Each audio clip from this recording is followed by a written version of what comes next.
Bab 29, Foto HD. Matthew tampak terkejut dengan pertanyaanku. Aku berkata dengan polos, itu adalah tabungan rumah kami, jadi kami membutuhkan uang itu segera kembali. Aku ingin membeli rumah setelah menemukan yang cocok. Kami tidak bisa menunda langkah kami lebih lama lagi, terutama setelah jatuhnya Ava. Aku perlu mencarikan dia taman kanak-kanak yang layak, lebih disukai Institut Sunnydale. Matthew tetap diam saat aku berbicara. Aku berpura-pura naif dan melanjutkan, mengapa kamu begitu pendiam? Aku memperhatikan kamu sangat acuh tak acuh akhir-akhir ini. Matthew terkekeh canggung, berkata, bagaimana bisa? Akung, semuanya sudah terkendali. Aku sudah bilang padamu apa yang terjadi dengan uang itu. Kan? Kami berinvestasi dalam proyek yang banyak diminati orang. Saat itu kami harus membuat keputusan eksekutif, jadi aku menggunakan tabungan rumah kami sebagai pembayaran terlebih dahulu. Menurutmu, kita akan kesulitan menemukan rumah yang bagus setelah perusahaan semakin kuat? Itu semua adalah bagian dari rencanaku, jadi jangan khawatir. Dia tersenyum dan dengan lembut mencubit hidungku. Namun, aku tahu senyumannya tidak tulus. Kami sibuk dengan pikiran masing-masing sepanjang makan siang, dan aku menyesali kehilangan uang itu. Idealnya, aku harus segera melacaknya sebelum Matthew memberitahu aku bahwa proyek tersebut telah gagal. Setelah kembali ke kantorku, aku menelepon Ivana dan memberitahu dia tentang apa yang telah terjadi. Aku juga mengiriminya foto Johnson. Mengetahui Matthew tidak akan menunjukkan wajahnya selama beberapa hari ke depan, aku tetap berada di kantor sore itu dan memusatkan perhatian pada materi khusus yang Matthew telah siapkan untukku. Aku harus mengakui bahwa wanita yang mengambil Matthew dari aku sangat mengesankan. Sementara itu, Matthew tetap pada rutinitasnya beberapa hari berikutnya, sementara Johnson sering mangkir dari kantor. Karena Matthew sangat berhati-hati terhadapku, kupikir wanita lain itu akan lebih berhati-hati lagi agar tidak mengekspos dirinya sendiri. Sepertinya aku terlalu meremehkannya. Matthew dan aku pergi ke perusahaan bersama pada Senin pagi setelah mengantar Ava. Aku baru saja kembali ke kantor ketika teleponku memberitahu aku tentang sebuah pesan. Tanpa sadar aku melepas mantelku dan mengangkat telepon untuk melihat pesan teks yang berisi foto. Aku dengan tenang membukanya, tetapi tanganku gemetar saat gambar dimuat. Aku melihat dua gambar definisi tinggi di layar. Gambar pertama adalah close-up Matthew yang sedang tidur di ranjang hotel. Profilnya menonjol, tapi yang menarik perhatianku adalah bagian tengah tubuh wanita yang bersandar padanya. Foto itu cukup detail, foto kedua diambil dari sudut yang berbeda tetapi agak jauh. Itu menunjukkan tangan Matthew berada di antara paha wanita itu. Spraynya berantakan, menandakan pertemuan penuh gairah yang terjadi malam sebelumnya. Gambar-gambarnya cukup detail hingga menyerupai selfie, dipotong untuk fokus pada aksi utama. Pandanganku kabur setelah melihat gambar-gambar itu. Aku duduk di kursi kantorku dan menekan dadaku sambil menarik napas dalam-dalam. Aku merasa seperti tertusuk tepat di jantungku, dan pembuluh darahku hampir pecah. Meskipun aku telah mempersiapkan mental untuk menghadapi apa yang mungkin terjadi. Foto-foto eksplisit ini tetap mengejutkanku. Skenario yang aku bayangkan tampak seperti permainan anak-anak jika dibandingkan dengan gambar-gambar ini. Mereka berdampak besar dan memicu imajinasi liar dalam diriku. Segera setelah itu, aku memeriksa nomor telepon dan menyadari bahwa aku tidak mengenalinya. Sebelum aku bisa mengumpulkan pikiranku, aku menerima pesan lain dari nomor itu. Pesan tersebut bahkan lebih provokatif dibandingkan sebelumnya. Bab 30, Provokasi Nyonya, pesannya berbunyi, aku hanya ingin menunjukkan betapa menakjubkannya dia. Beberapa kata itu memicu imajinasi liar dalam benakku.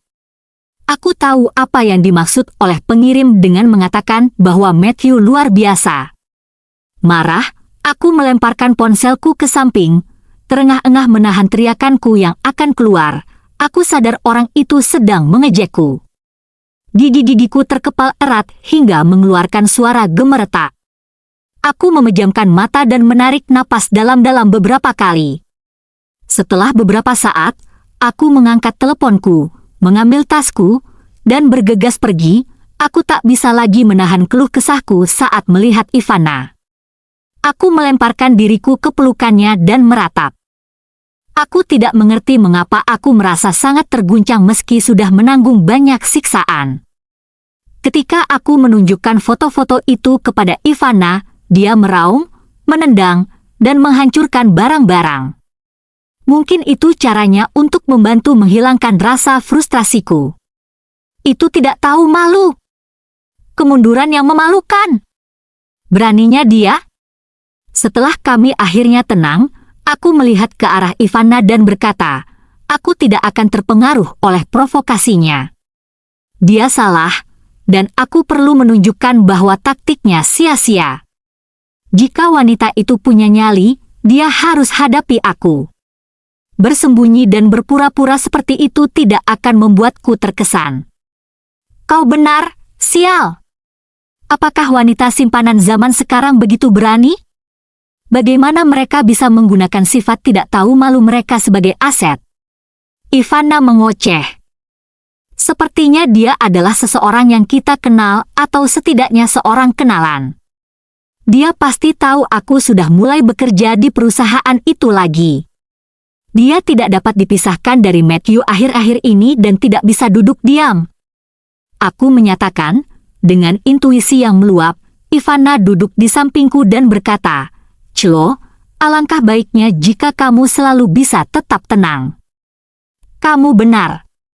Aku tidak percaya kita tidak bisa menanganinya dengan gabungan kecerdasan kita. Cewek ini juga tidak bermain sesuai aturan, sepertinya dia tidak puas berada di belakang lagi, jadi bagaimana kita menghadapi apa yang akan terjadi? Aku setuju dengan Ivana.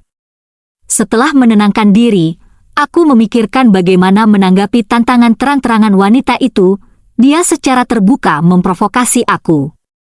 Aku akan membiarkannya dengan mudah jika aku tidak melakukan apapun. Karena aku tahu dia tidak tahan melihatku bersama Matthew, aku akan melakukannya dengan lebih baik dan mengejeknya. Aku akan membuatnya marah. Tetapi bagaimana jika hal itu membuat Matthew waspada? Ivana menatapku dengan prihatin. Bagaimana jika dia bekerja sama dengan dia menargetkanmu? Hahaha. Kau tahu, dia sudah berhati-hati. Dia bahkan bersusah payah membuat palsu untuk menyerangku. Kalau tidak, mengapa dia begitu berhati-hati? Aku beralasan. Ivana menjentikkan jarinya. Kamu benar. Apa rencanamu? Aku akan terus menunjukkan cinta kami dan tampil bersama Matthew. Pertama, hal itu mungkin memaksanya keluar. Kedua, aku perlu mengulur waktu. Kami belum merencanakan semuanya, jadi kami harus memanfaatkan setiap peluang dan memaksimalkan waktu kami. Ivana mengangguk terus-menerus. Aku melanjutkan, di sisi lain, kamu harus melihat apa yang sedang dilakukan Johnson. Aku tahu ada rahasia antara Matthew dan dia. Matthew telah mempercayakan Johnson beberapa hal baru-baru ini yang bisa menjadi terobosan kami. Aku akan memberi Johnson rasa obatnya sendiri jika perlu. Apa maksudmu? Ivana menatapku dengan rasa ingin tahu, dia punya sesuatu yang bisa aku gunakan untuk melawannya. Aku memikirkan bagaimana menggunakan Johnson sebagai pion. Sebelum berangkat kerja malam itu, aku kembali ke perusahaan dan pergi ke kantor Matthew. Untungnya, Erica Turner, kepala Departemen Keuangan, dan seorang klien berada di kantor bersamanya. Aku memanfaatkan kesempatan itu dan dengan berani meminta $15.000 kepada Matthew, dengan menyatakan bahwa aku melihat beberapa pakaian dan tas yang aku suka saat berbelanja. Matthew selalu memedulikan citranya, terutama di depan orang lain. Tanpa pikir panjang, dia mentransfer $20.000 kepadaku. Benar saja, klien tersebut memuji Matthew sementara Erika tidak bisa menyembunyikan ekspresi gelinya. Jika ini terjadi di masa lalu, aku tidak akan berani meminta uang kepadanya di depan orang lain. Aku bahkan menolak setiap kali dia menawarkan, dengan menyebutkan berbagai biaya yang dimiliki perusahaan. Namun, segalanya telah berubah, dan aku tidak bisa lagi mempertahankan fasad itu. Terlebih lagi, aku tahu Matthew akan menggunakan saham perusahaanku yang sah untuk memanjakan rubah betina kecilnya jika aku tidak mengambilnya terlebih dahulu.